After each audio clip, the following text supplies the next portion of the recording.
Muito bem, vamos falar agora de segurança pública. Foi enterrado ontem em São Paulo o corpo da adolescente de 15 anos que foi assassinada durante um assalto. Caroline Silva ali teria resistido a entregar a bolsa aos ladrões. Este tipo de crime banal, infelizmente, tem crescido. Vamos ver.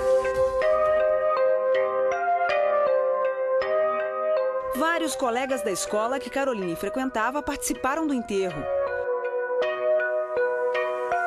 As últimas imagens da adolescente foram gravadas pela câmera de segurança de um prédio. Caroline e o namorado caminhavam na calçada. Logo atrás, 2 criminosos seguiam o casal. Os namorados voltavam de uma festa de aniversário. Um terceiro bandido armado também participou da ação. Caroline levou 2 tiros. O namorado diz que a reação de Caroline foi segurar a bolsa. Ela puxou a mochila dela e ele ficou seguro, ele já pegou atirando, né? Falou, solta a mochila que eu vou atirar, solta a mochila que eu vou atirar. Segurou, só não quis entregar para ele. Moradores ouviram os tiros e tentaram socorrer a adolescente. O menino estava desesperado, abraçava ela e falava, Carol, por favor, não morre. Os 3 bandidos fugiram em um carro roubado. Depois de uma perseguição, houve troca de tiros com a polícia e os criminosos foram presos em flagrante. Os 3 já tinham passagem pela polícia. Marcos Vinícius Correia Gomes, de 19 anos, Alex Rodrigues Venâncio, de 18, e Claudinei Averino Modesto, também de 18, confessaram a participação no assalto e morte de Caroline.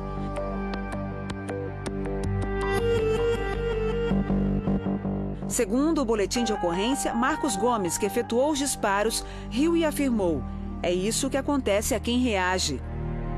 Um celular simples, que isso aqui não vale nada, porque para mim isso é um lixo. A vida da minha filha foi embora por causa de um celular. Caroline cursava o 2º ano do ensino médio de uma escola particular porque tinha bolsa de estudos. Ela sonhava em ter uma academia de Kung Fu. Era uma boneca para mim, a minha filha. E foi tirado um pedacinho de mim, o meu sonho foi levado junto. Só em agosto deste ano foi registrado um aumento de mais de 70% de casos de mortes durante assaltos no estado de São Paulo em relação a agosto do ano passado. No acumulado deste ano, o aumento de casos é de 9%. O Wallace Sena Batista faz parte desta estatística. Em julho deste ano, um entregador de pizza de 23 anos foi morto com um tiro no peito. O jovem teria reagido a um assalto na zona norte de São Paulo. Os criminosos queriam a moto dele. Em Goiânia, também em julho deste ano, Brendo Ribeiro de Souza, de 17 anos, foi morto na locadora em que trabalhava durante uma tentativa de assalto. Câmeras de segurança filmaram o momento em que o ladrão, de 16 anos, entra na loja. Ele tenta roubar o dinheiro do caixa, dispara contra o jovem e foge. Brendo não tinha esboçado nenhuma reação. O ladrão disse que se assustou com o garoto. Foi mais um crime banal, como muitos que acontecem pelo país afora. Aqui no estúdio, né, Edu, nós temos 2 convidados que vão nos ajudar a tratar desse assunto. Infelizmente, a violência é uma realidade das grandes cidades. Moradores de São Paulo, do Rio de Janeiro, de outras capitais brasileiras, sofrem com esse problema. E de que maneira a gente se prepara para isso? É até triste a gente precisar se preparar para isso, mas é um fato. Então a gente precisa saber enfrentar esse fato, enfrentar de frente. Então por isso nós temos 2 convidados hoje, José Elias de Godoy, Major Elias, Major da Polícia Militar, especialista em segurança, e também o Dr. José Tomé, que é psiquiatra, especialista em intervenções em situações limite, membro da Associação Mundial de Psiquiatria. Muito obrigado pela presença. Bom dia. Major, antes de mais nada, de que maneira as pessoas devem agir? A gente fala muito sobre isso.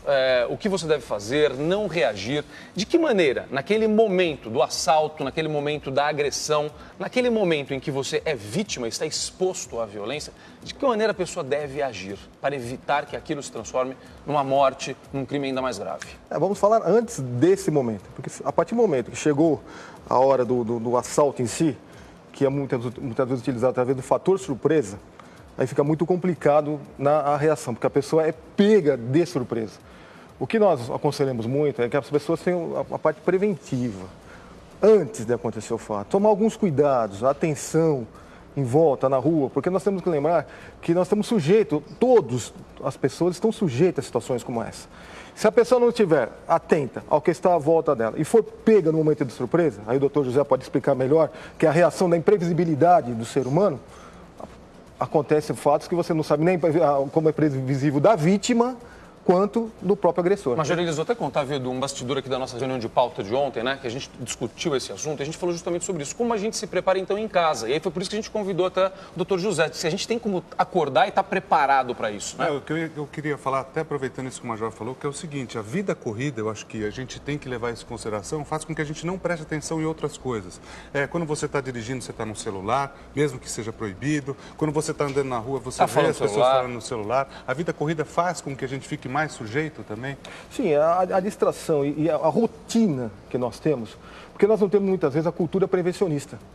É cultural nosso. Então, no dia a dia, nós acabamos achando que tem tantos problemas no mundo, está à volta e você não percebe a sua segurança. Como o caso que está sendo citado, a pessoa não percebeu que 2 e pouco da manhã tinha 2 ou 3 pessoas seguindo, bem próximo, na rua. É algo que, no mínimo, chamaria a atenção por uma atitude suspeita. Às vezes, quando a pessoa realmente está um pouco mais ligada, altera, né, o seu modo de ser, muda de lado na rua, começa a perceber, mostra para aquelas pessoas que estão seguindo que percebeu a sua atuação, que está próximo. O que nós vemos é o seguinte, a pessoa está distraída, no caso namorado, às vezes está tranquilo. Isso é natural, às vezes, nosso, porque nós não temos essa cultura prevencionista.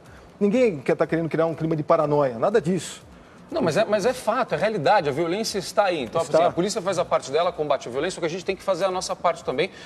Enquanto essa situação não melhora, a gente espera que um dia isso melhore. Doutor José, a gente tem como sair de casa mais preparado para esse tipo de situação? Mais preparado para ter atenção no nosso dia a dia e evitar essas distrações que nos deixam nas mãos dos criminosos. A gente tem como estar preparado para esse tipo de situação no nosso dia a dia? Eu vou tomar o que o Major disse. Nós não queremos gerar uma paranoia numa população, evidentemente. Mas, a partir do momento que, como você colocou, na realidade, vivemos em cidade ou em cidades que têm uma violência urbana pesada, incisiva, de alguma forma nós temos que ter programas, políticas de saúde que intervenham assistencialmente com a população, promovendo precaução ou prevenção. Eu pertenço a um grupo de investigação internacional que trabalha com essas situações limites de crise. É ligado à Unesco, à Universidade de Buenos Aires, enfim, são 40 ou 50 no mundo pessoas que estudamos e desenvolvemos técnicas de abordagem populacionais, assistenciais. Então há técnicas para a gente estar preparado para isso? Há formas. Porque o que acontece com a gente? O senhor falava, a gente conversava aqui antes do programa, né, Edu? E o doutor falava, é difícil você avaliar a reação do ser humano.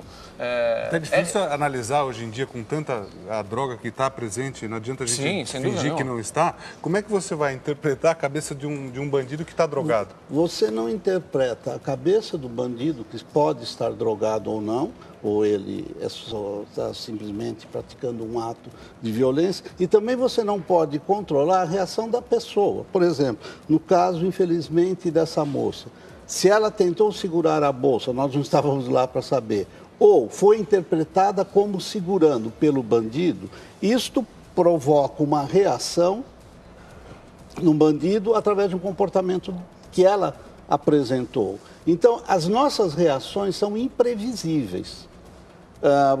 Eu já assisti no trânsito uma senhora pulando no capô do carro que estava ao lado, enfim, molestando de alguma forma. Você olha e fala, mas como? Mas sim, o ser humano ele é imprevisível. Ele pode estar preparado, mesmo preparando, existe esta reação humana.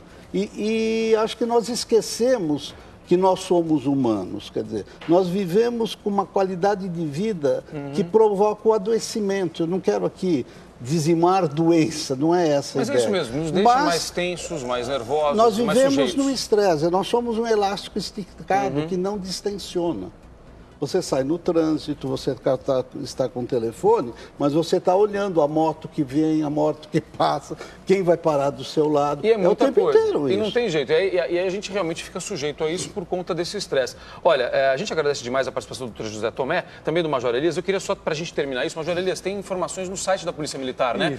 Que tem um passo a passo de como as pessoas devem se preparar, não, mas reagir numa situação como essa. A Polícia Militar, dentro do seu site, www.policiamilitar.sp.gov.br, não tem um dos ícones que é Dicas de Segurança. É uma cartilha muito completa nessa área prevencionista, dando um alerta para as pessoas do que como se comportar na rua, no trânsito, nas compras, no estacionamento, no farol, onde muitos casos de assalto ocorrem.